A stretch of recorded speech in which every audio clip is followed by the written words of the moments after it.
Chapter 4. The Great Bavarian Mountain Owl. Now, how did Aunt Alberta come to have a Great Bavarian Mountain Owl as a pet? I hear you ask. To answer that, I'll need to take you back in time once more, to before young Stella was born. Soon after Alberta had lost all the family's money at the Tiddlywinks tables of Monte Carlo, Europe was thrust into war. Chester joined the army as an officer, and was awarded a chestful of medals for his bravery on the battlefields of France. Meanwhile, his sister also enlisted, and found herself fighting in the forests of Bavaria as a machine gunner. Unusually for someone who was British, she chose to fight on the German side. Alberta's only reason was that she preferred the German uniforms. She felt she looked smoking hot in one of the German army's spiked helmets, called a Pickerhauben. Paint the picture in your head and judge for yourselves. One thing she had often done as a child was to steal rare birds' eggs. Alberta knew that the Great Bavarian Mountain Owl was one of the rarest birds in the world, so when she spotted one nesting in the forest where she was posted, she climbed the tree and stole the egg out of its nest. Then she sat on it until it hatched, and named the little owlet Wagner, after her favorite German composer. The composer's name was Wagner. Keep up. The war ended soon after. Alberta had been fighting for the losing side, and the prospect of being sent to a prisoner of war camp did not appeal.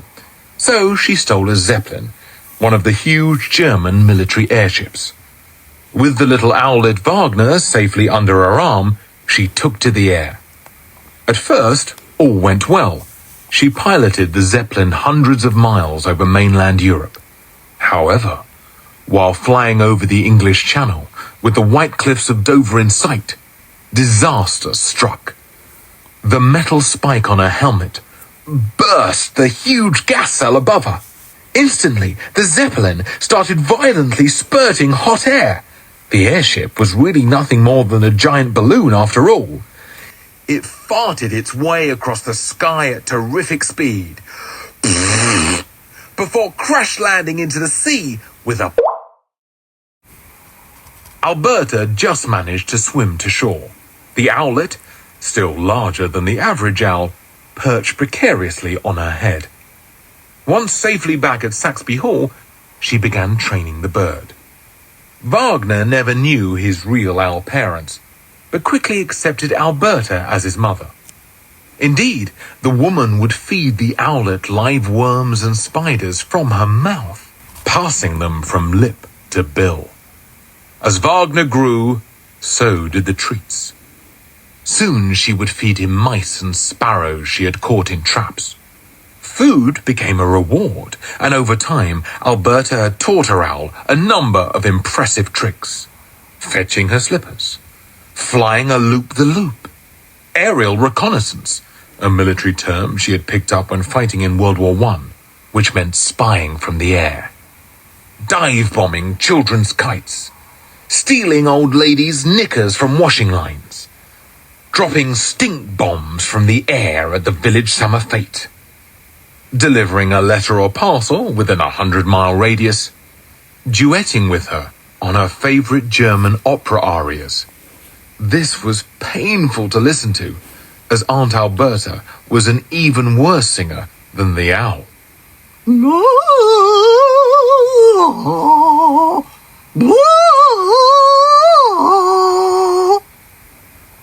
To use a special owl urinal when having an owl pee.